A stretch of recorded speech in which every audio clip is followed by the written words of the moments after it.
Mesdames, Messieurs, bonsoir et bienvenue sur Alt24 News. Comme chaque jeudi soir, c'est l'heure des pros de l'écho. Et aujourd'hui, nous allons parler intelligence économique.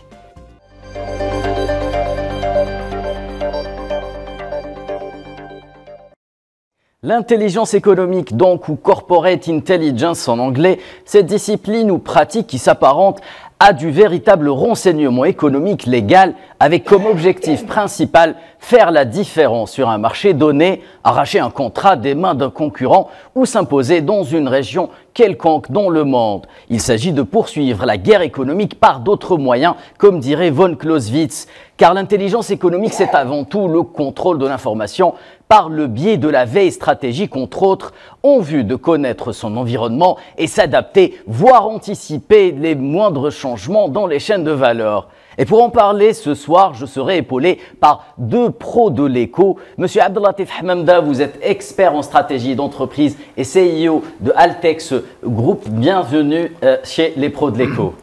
Merci beaucoup pour l'invitation. Monsieur Abdou Abdelrahman, vous êtes chercheur et directeur de recherche au CREAD, Centre de recherche en économie appliquée au développement. Bienvenue à vous également. Merci pour l'invitation. Salam alaikum.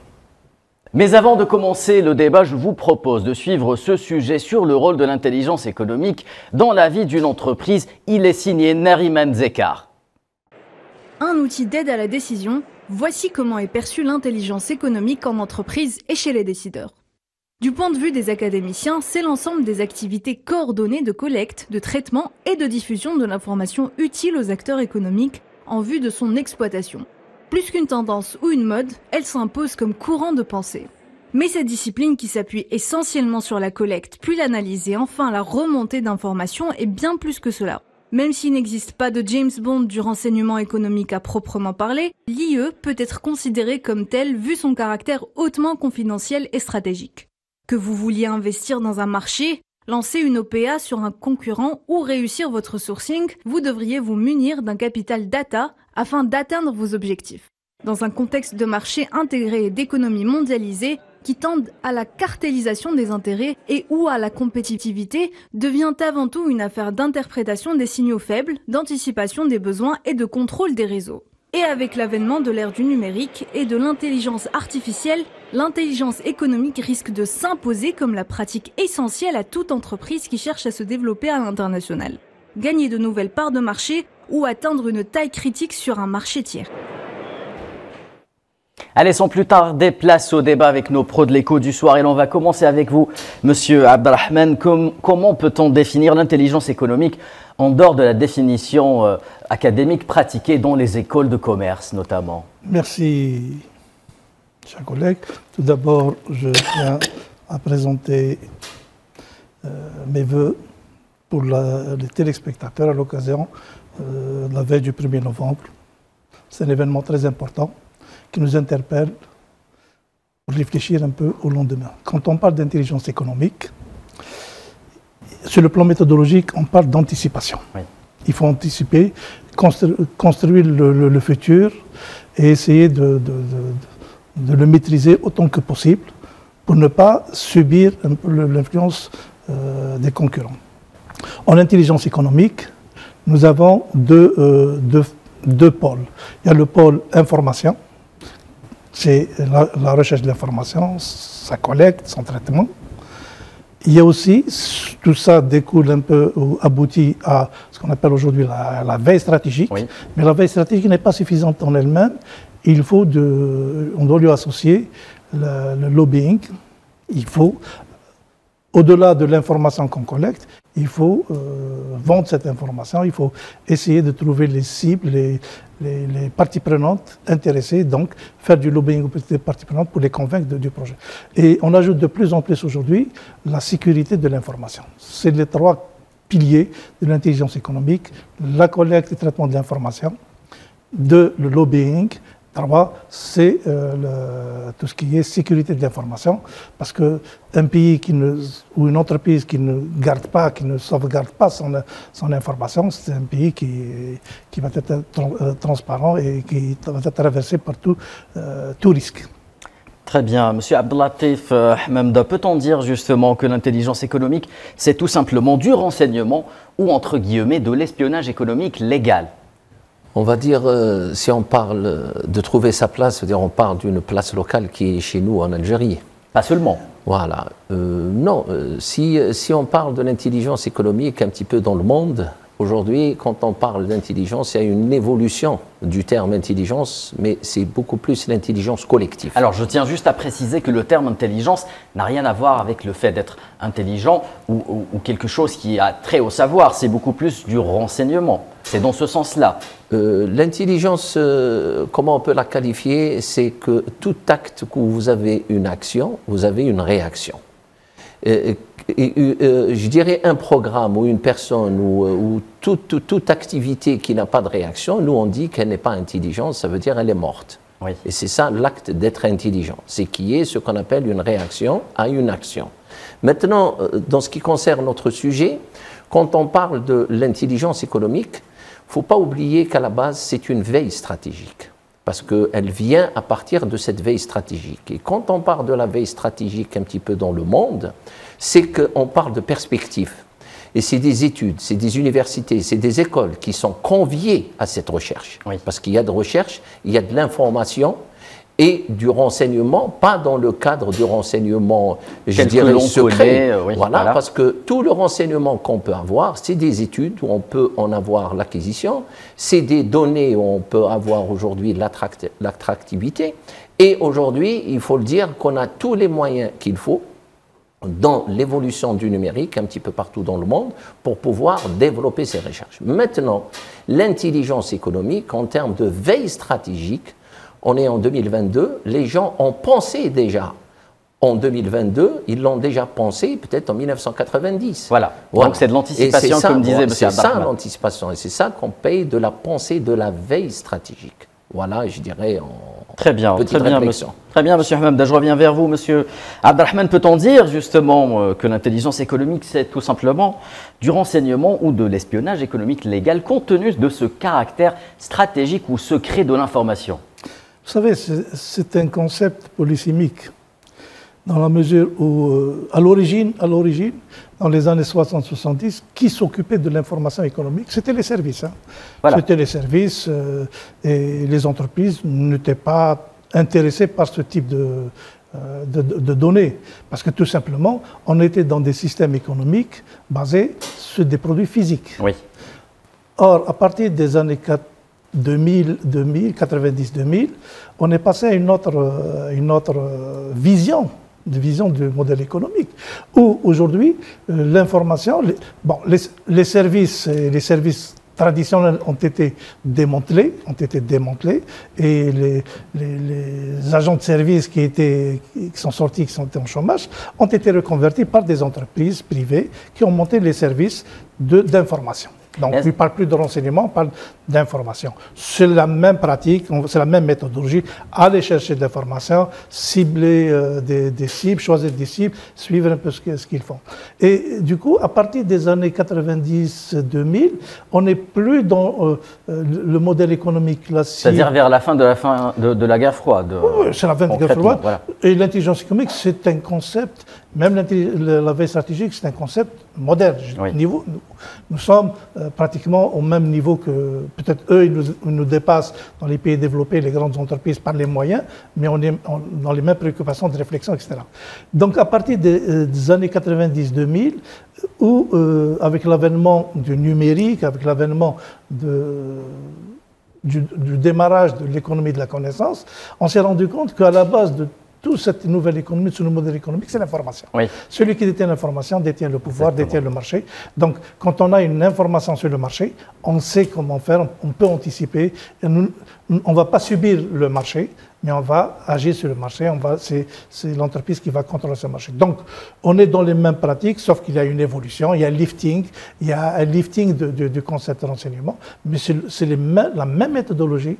Elle se base sur la collecte de l'information, le choix des cibles. Une fois qu'on a l'information, on la triture, donc on la travaille, ensuite elle devient utile pour la prise de décision. Après la prise de décision, il y a l'usage de cette décision par le lobbying et par la protection de l'information, qui sont les trois concepts, les trois champs fondamentaux. Mais il ne faut pas se tromper, on est dans la même méthodologie, sauf qu'aujourd'hui, on parle d'informations blanches et non pas d'informations grises. Très bien.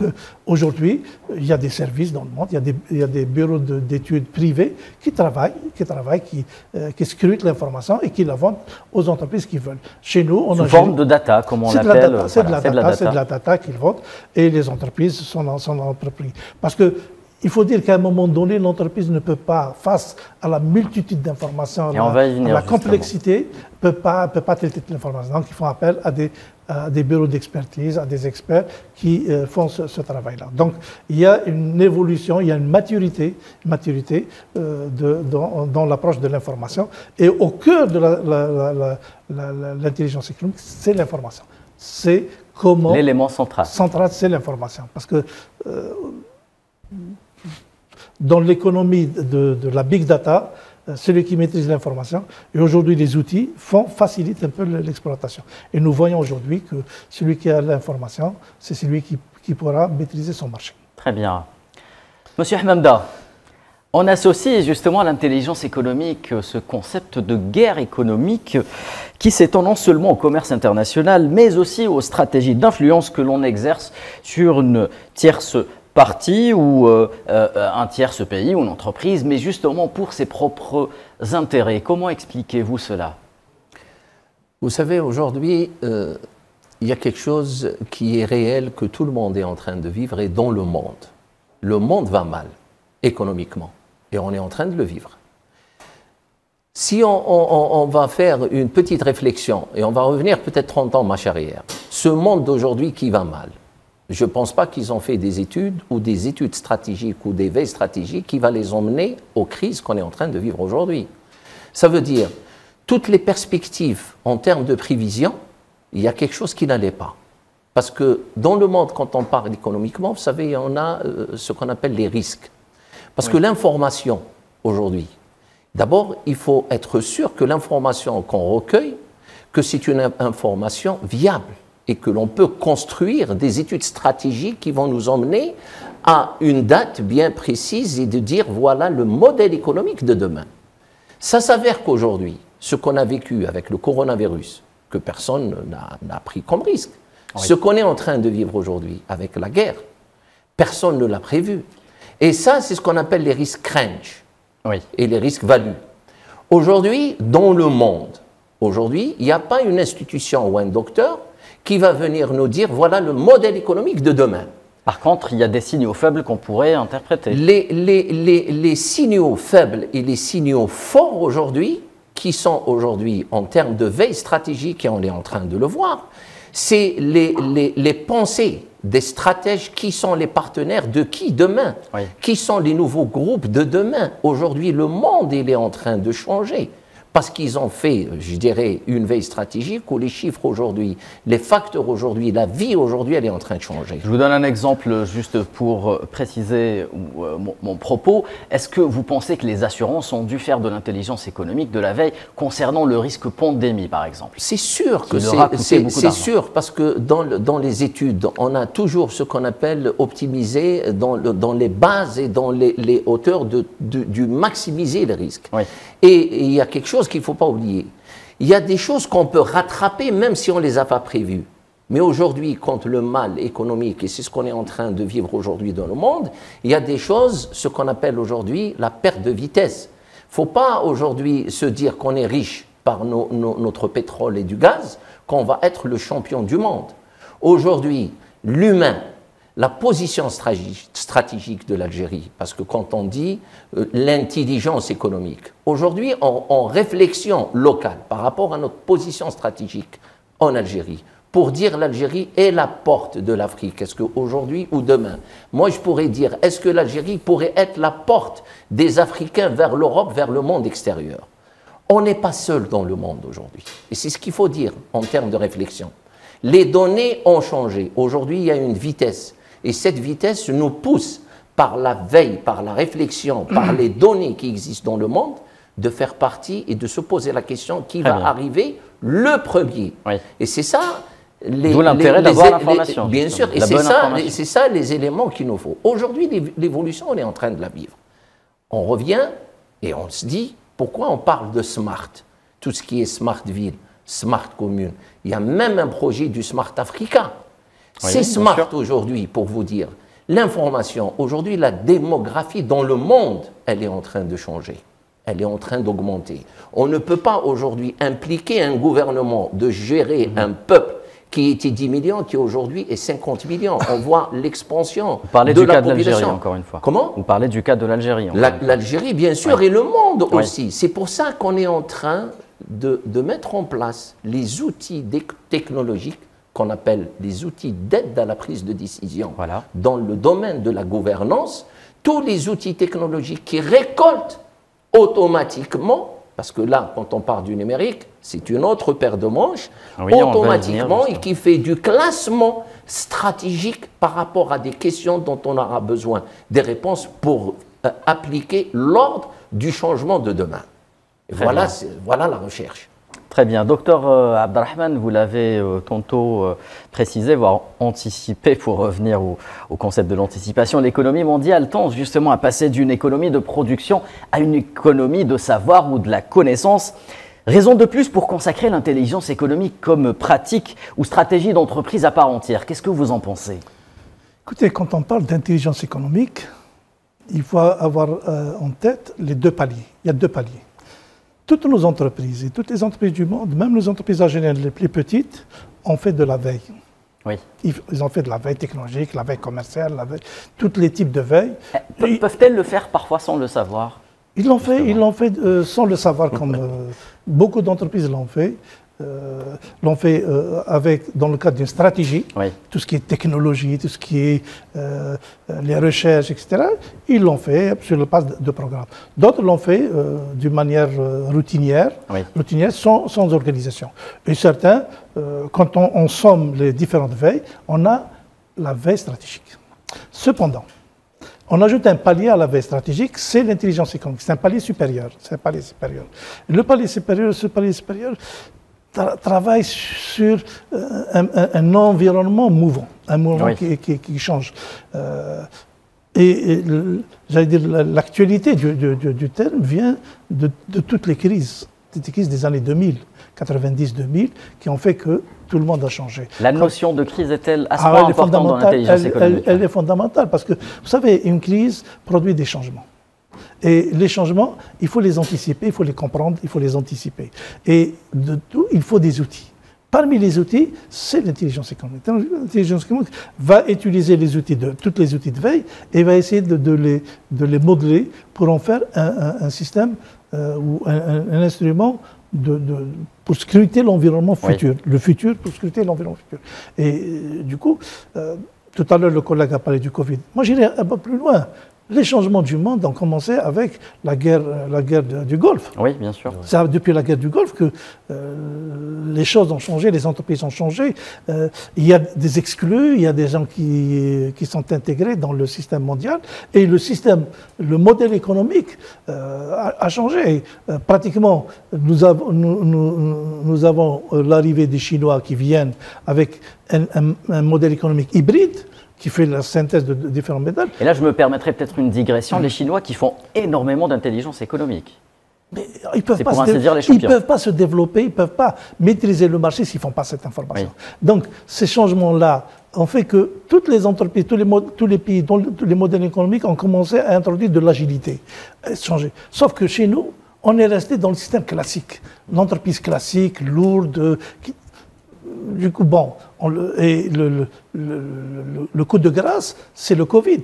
Oui. C'est le Covid. Nos entreprises n'étaient pas capables de changer, d'introduire des changements. Ils étaient dans la spectative, attendre, est-ce que l'État va décider, ne va pas décider. Pas assez adapté, pas assez agile. Une des décisions, c'est qu'il y a eu le confinement des populations, mais il y a eu le confinement des entreprises chez nous. Exactement. Parce que ces entreprises-là n'avaient pas anticipé, Oui. n'avaient pas... Même si le Covid, on n'a pas anticipé le Covid, mais on anticipe la crise. La crise fait partie, c'est un pavé dans la stratégie de l'entreprise. On peut l'appeler Covid, on peut l'appeler guerre, on peut l'appeler guerre d'Ukraine. C'est la crise. Oui. Or, nos entreprises n'ont pas été préparées, ils ne se sont pas préparés, n'ont pas d'outils.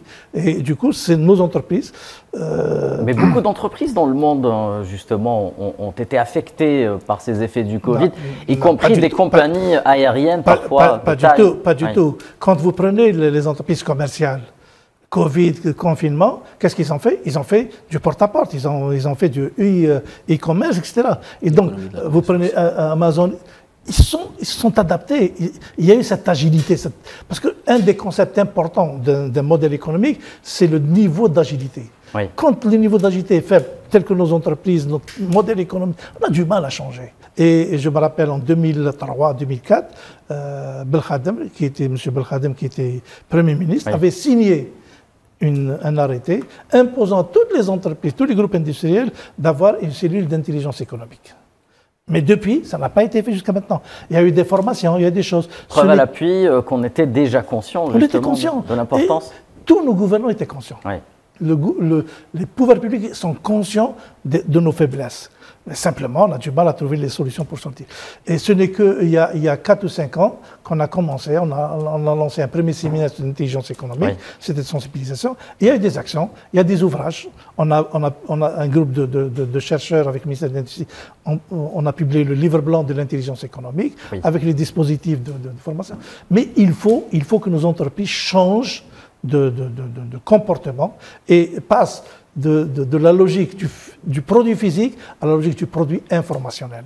Or, nos entreprises, je ne sais pas comment l'exprimer, sont réticents, sont peut-être pas prêtes, pas assez prêtes. Fébriles, très fébriles et frileux pour l'information. Quand vous donnez une information pour un décideur, oui, il a du mal à l'exploiter. Parce que tout simplement, il n'y a pas d'équipe autour de lui capable de triturer cette information et de la rendre intelligente. Vous avez parlé tout à l'heure de signal faible. Oui. C'est ça.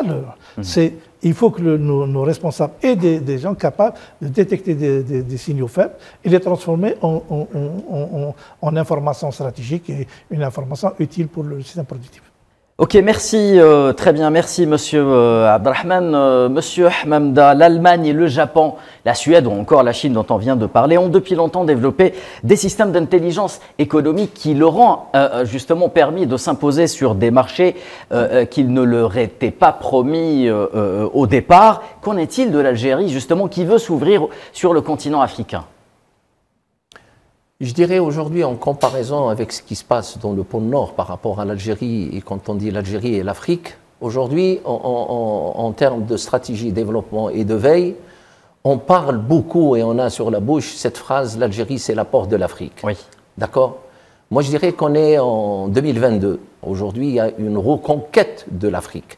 Alors, mais on peut dire aujourd'hui, en termes de questions, l'Algérie peut être la porte des Africains pour l'Europe et pour le monde. Mais l'Algérie peut aussi être la porte des Européens pour l'Afrique. L'Algérie... Et l'on voit à travers notamment le bal diplomatique de responsables qui... Bien sûr, mais il faut savoir aujourd'hui, il faut savoir en termes de réflexion, et on l'a dit, on le répète, en termes de veille. Ça veut dire aujourd'hui, qu'est-ce qu'on a à gagner, nous, en parlant dans le sens... ou même le président de la République, il a dit que les futurs partenariats, c'est des partenariats gagnants-gagnants. Oui. On sait ce qui s'est passé chez nous, ça fait plus de 20 ans.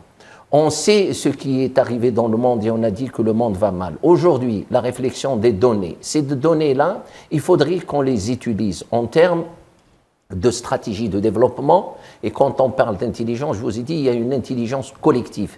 Il y a ce qu'on appelle des cellules de réflexion collectif. L'Algérie aujourd'hui doit penser à investir dans le sud et non pas dans le nord. Nos partenaires de demain, c'est les gens qui vont pouvoir faire de l'Algérie un paradis, le Sud qui va devenir vert et devenir un paradis. C'est ça ce qu'on appellerait, ce que je dirais moi, une veille stratégique dans le sens du développement économique de notre pays. Et comment les entreprises peuvent-elles justement s'emparer de cette préoccupation? Il y a ce qu'on appelle un existant. Aujourd'hui, on est en train de voir et on est en train de parler et on est en train de mettre en avant le nouveau code d'investissement, qui est le code d'investissement, la nouvelle loi sur l'investissement. Il ne faut pas oublier que quand on parle de cette nouvelle loi, il ne faut pas oublier un passé. Il y a un tissu industriel existant, qu'il soit étatique ou qu'il soit privé. Ces gens-là, ils ont un potentiel de contact, de données, d'informations et de partenaires étrangers.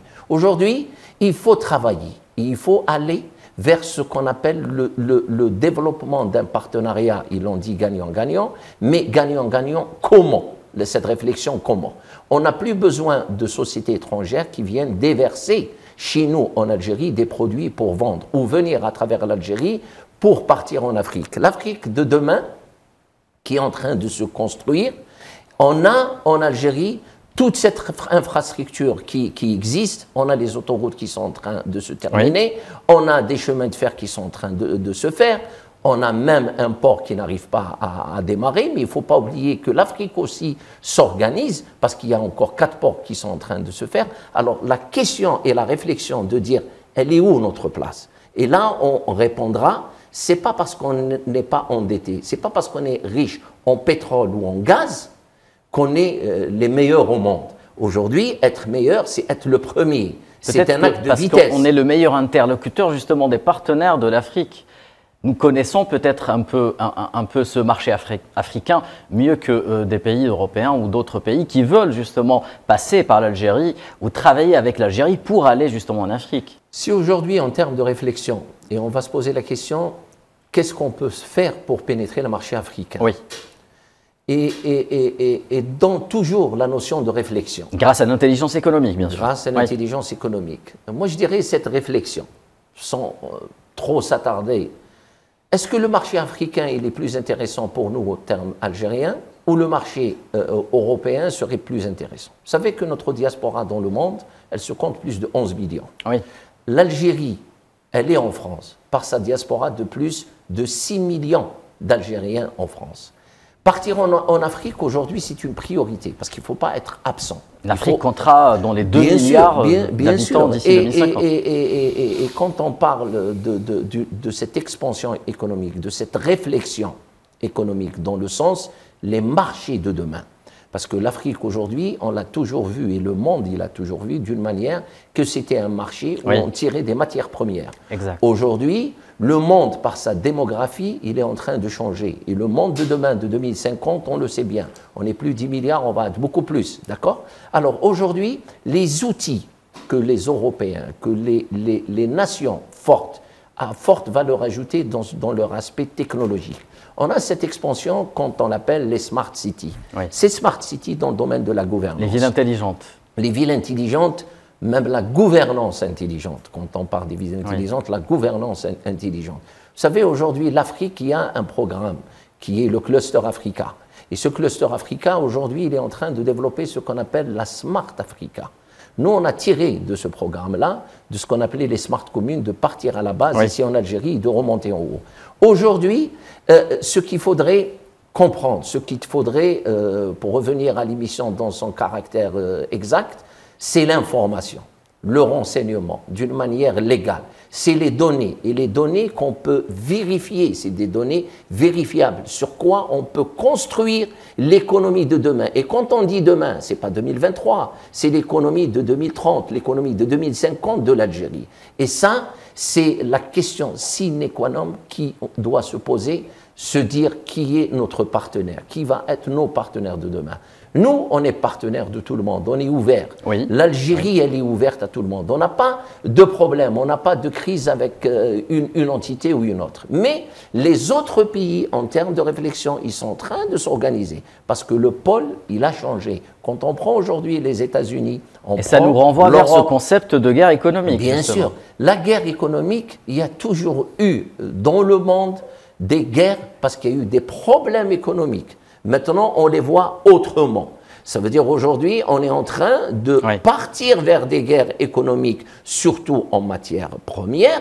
Et la question, on est en train de la vivre, c'est qui est aujourd'hui dans le monde qui a cette vitesse de développer ses ressources pour que son peuple puisse se nourrir dans son pays, qui n'est pas une indépendance d'un autre pays pour amener une poudre de lait, pour aller ramener autre chose. Et c'est ça les réussites. C'est ça les réflexions. Très bien. Et c'est là où il faut en venir. C'est une perche tendue justement à monsieur Abdrahman qui va répondre à ma prochaine question et qui concerne justement cet aspect-là que j'ai envie d'appeler, de nommer l'aspect de la diplomatie économique qui a été réactivée par l'Algérie. Pensez-vous justement que la diplomatie économique soit une forme de faire de l'intelligence économique? Elle fait partie de l'intelligence économique. Il y a des actions au plan institutionnel, diplomatique. Il faut réactiver la diplomatie économique en Afrique. Ça, c'est les affaires étrangères. Il faut que le gouvernement donne des instructions, une feuille de route claire sur à ces missions-là diplomatiques pour qu'ils fassent ce travail. Et il faut doter avec un personnel, avec des compétences, des talents, etc. Deuxième élément, il faut que l'enseignement supérieur, l'industrie, fasse des études sur l'Afrique. Oui. D'abord, vous dites, je suis incapable de vous dire quel est au jour d'aujourd'hui, quel est le pays africain le plus performant. Le plus performant sur le plan technologique, sur le plan rendement agricole, etc. On n'a rien, aucune donnée locale.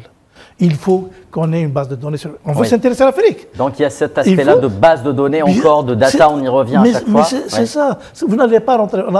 L'Afrique a changé. Il faut d'abord, si on veut faire de l'intelligence économique, si on veut s'attaquer à un marché, il faut le connaître. Oui. C'est ce que font les Japonais, ce que font les Américains, ce que font les Allemands. C'est d'abord une connaissance précise. Dans l'intelligence économique, qu'est-ce qu'on parle? On parle de feuilles profil pays, de feuilles profil entreprise. On classe les entreprises, on y va. Je vous donne un petit exemple. Nous sommes en train d'essayer avec le ministère du numérique monter un ranking sur les startups algériennes. Oui. Les startups algériennes. On a du mal à monter ce travail-là parce que les gens ne sont pas très emballés. Parce que tant qu'on n'a pas un ranking de nos startups, et ces startups, qu'est-ce qu'elles ramassent comme argent? Donc, qu'est-ce qu'elles montent? Aujourd'hui, nous avons quelques startups, ça se compte sur les bouts de doigts, qui ramassent de l'argent des États-Unis, du pays du Golfe, mais on ne les connaît pas. Oui. On ne les a pas classés. On les a pas classés. Et donc, quand on n'a pas cette information, le ministère fonctionne à l'aveugle. À l'aveugle. Et donc, on a besoin de reporting, on a besoin d'un certain nombre d'outils qui permettent d'orienter la politique. Et on a fait un séminaire avec les Allemands il y a un mois et demi. Un expert allemand nous disait que l'Allemagne a mis en place une politique d'aide aux startups. Oui. Pourquoi? On lui a dit pourquoi. Il a dit ce sont les acteurs de la nouvelle économie de demain. Les entreprises qui existent actuellement classiques vont disparaître, mais c'est ça les entreprises. Donc, c'est ça. C'est quand on sait sur quoi y aller, quels sont les enjeux, que font ces startups. Les levées de fonds dans le monde, ce sont les startups qui le font. Exactement. Ce n'est plus les grandes entreprises. Oui. On a nos entreprises sur le plan technologique, maîtrisent ces informations, maîtrisent le marché, mais ils ont besoin d'un coup de pouce. L'information, elle est fondamentale. Si on veut aller en Afrique, il faut avoir l'information, il faut connaître ce pays, quelles sont les entreprises qui interviennent, quels sont les rapports de force, quels sont les centres d'influence pour faire du lobbying. Et donc, il y a du lobbying à technologie égale, le lobbying prend. Et c'est ça l'intelligence économique. À technologie égale, si on va vendre des climatiseurs, des machines à laver, à technologie classique, le lobbying va jouer. Oui. Et le lobbying, c'est quoi? C'est la diplomatie économique, c'est l'influence politique, etc., etc. Et c'est pour cela qu'aujourd'hui, quand on voit dans le monde, quand un président se déplace, c'est une armada autour de lui. Et cette armada vient chacun avec son agenda. Nous devons en Algérie travailler seulement avec les techniques modernes. Nous ne devons plus se contenter un peu de dire, par que là, on a fait une visite, on a signé un protocole. Et on est en train justement de corriger le coche depuis quelque temps. Même si on corrige le coche, il faut aller plus vite, oui. Et aller sur parce que l'agilité, c'est la rapidité ajoutée à cette flexibilité. Très bien, c'est clair, docteur Abdrahman. Monsieur Hamamda, justement, il est pratiquement impossible actuellement de parler d'intelligence économique sans parler de think tank et autres instituts de recherche. Existe-t-il au sein de cette pratique, l'intelligence économique, un volet lobbying ou influence dans cette justement pratique, notamment lorsqu'il s'agit de défricher le terrain pour des entreprises nationales ou internationales dans des pays que l'on connaît peu, où la concurrence y est relativement rude? Très bien. Le lobbying, c'est, je dirais, une équipe qui a de l'âge, qui a de l'histoire. Faire partie d'un marché africain ou faire partie d'un marché européen, d'abord, il faut s'identifier. Pour faire partie du lobbying de commerce, du lobbying, de dire on va pénétrer un marché, on va partir exporter, on va avoir de l'information, on va avoir de la technologie. D'abord, il faudrait faire l'audit de on est où dans notre aspect technologique. D'où l'importance d'avoir des think tanks. Bien sûr. Oui. Vous savez, le lobbying, ça commence par des organisations. Et ces organisations, ils sont d'une manière privée et étatique. Et le programme, quand il sort, c'est un programme d'application politique à la gouvernance. Oui. Je l'ai dit tout à l'heure, les outils d'aide à la prise de décision chez nous sont absents. Quand on est dans un pays où la notion de sondage, de poser la question, de dire pourquoi, il faudrait qu'on ait des réponses. La relation, le président de la République, il est en train de le crier. Président de la République, on l'a vu pour la première fois dans l'histoire de notre gouvernance, il a appelé toutes les diplomaties algériennes, il les a réunies pour leur dire que l'Algérie de demain, c'est une Algérie économique. C'est-à-dire aujourd'hui, on est en compétition. Qui est le meilleur de vous, qui va nous ramener les meilleurs partenaires, qui va nous ouvrir les portes dans les pays où vous êtes. Oui. On l'a vu aussi, ça fait pas longtemps avec nos Wali.